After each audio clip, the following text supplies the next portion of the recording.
Hi, this is Susmith here. Kilimanjaro 7 സമ്മിറ്റുകളിലൊന്ന്. ലോകത്തിലെ 7 കോണ്ടിനെന്റുകളിലുള്ള 7 കൊടുമുടികൾ, അതിലൊന്നാണ് ഈ കിളിമഞ്ചാരോ എന്ന് പറയുന്നത്.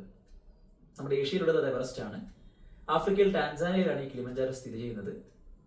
19,340 ഫീറ്റിലേക്കുള്ള ഒരു എക്സ്പെഡിഷൻ.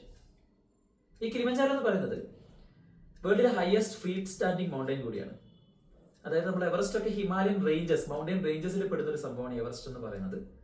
ബട്ട് കിളിമഞ്ചാരോ എന്ന് പറയുന്നത് മില്യൺസ് ഓഫ് ഇയേഴ്സ് ഒക്കെ വോൾക്കാനിക് ഇറപ്ഷൻ കാരണം ഉണ്ടായിരിക്കുന്ന ഒരു ഡോർമൻ വോൾക്കാനോ, അതായത് ഒരു സിംഗിൾ ഫ്രീ സ്റ്റാൻഡിംഗ് മൗണ്ടൻ ആണ് കിളിമഞ്ചാരോ എന്ന് പറയുന്നത്. അവിടേക്കുള്ള യാത്ര ഭയങ്കര എക്സൈറ്റ്മെന്റ് ഉള്ള ഒരു കാര്യം കൂടിയാണ്. എന്തുകൊണ്ടെന്നാൽ കേരളത്തിൽ നിന്നുള്ള ആദ്യത്തെ ഓർഗനൈസ്ഡ് ട്രക്കിംഗ് ആണ് ഇത് വരുന്നത്. വയനാട് ആസ്ഥാനമായി പ്രവർത്തിക്കുന്ന ഗ്ലോബ് ട്രക്കേഴ്സ് എന്ന് പറയുന്ന ഒരു ട്രക്കിംഗ് കമ്മ്യൂണിറ്റി വഴിയാണ് ഈ ഒരു ട്രക്ക് നമ്മൾ ഓർഗനൈസ് ചെയ്തുകൊണ്ടിരിക്കുന്നത്. അതിന്റെ one of the truck lead കൂടിയാണ് ഞാൻ എന്നത് ഭയങ്കര സന്തോഷം തരുന്നൊരു കാര്യമാണ്. 72 വയസ്സുള്ള മാർസങ്ങൾ കൂടെ ഞങ്ങളുടെ കൂടെ ഉണ്ട്.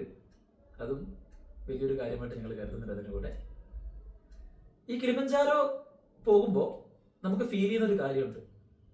ഇക്വേറ്റർ റീജിയനിൽ നോർത്ത് പോളിലേക്ക് പോകുമ്പോൾ നമുക്ക് കിട്ടുന്ന ചില ക്ലൈമറ്റ് സോണുകളുണ്ട്. അങ്ങനെയുള്ള 5 ക്ലൈമറ്റ് സോൺസ് നമുക്ക് ഈ കിളിമഞ്ചാരോയിൽ കിട്ടുന്നുണ്ട്.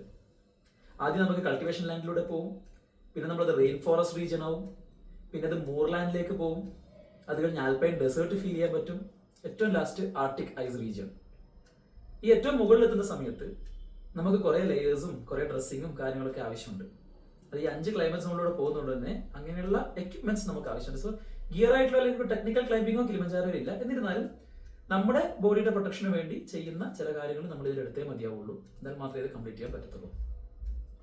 ഈ ഒരു 5 ക്ലൈമറ്റ് സോണിലൂടെ പോകുമ്പോൾ നമ്മുടെ സയന്റിസ്റ്റ് പറയുന്ന കാര്യം എന്താണെന്ന് വെച്ച് കഴിഞ്ഞാൽ 2050 ആകുമ്പോഴത്തേക്കും ഈ പറയുന്ന മുകളിലുള്ള ഐസ് ക്യാപ്പുകൾ അപ്രത്യക്ഷമാവുന്നതാണ്. സോ ഈ സമയത്ത് അത് എക്സ്പീരിയൻസ് ചെയ്യാൻ പറ്റുന്നത് വലിയൊരു കാര്യമായി കരുതുന്നു. ആക്ച്വലി നമ്മൾ ഫ്ലൈറ്റ് ടിക്കറ്റ് നോക്കുമ്പോൾ ഒരു 22,000 റുപ്പീസ് എനിക്ക് വന്നിട്ടുള്ളൂ. പിന്നെ കിളിമഞ്ചാരോ കയറാൻ വേണ്ടി 1,95,000 റുപ്പീസ് നമുക്ക് അതിന് കൊടുക്കേണ്ടതുണ്ട്. പക്ഷേ equipments or the gears, trekking gears, ഇതിനാണ് കുറച്ച് കാശ് ചിലവാകുക. അതിന് എന്തൊക്കെയാണെന്നുള്ളത് ഞാൻ നിങ്ങൾക്ക് പരിചയപ്പെടുത്തി തരാം. ഓക്കെ.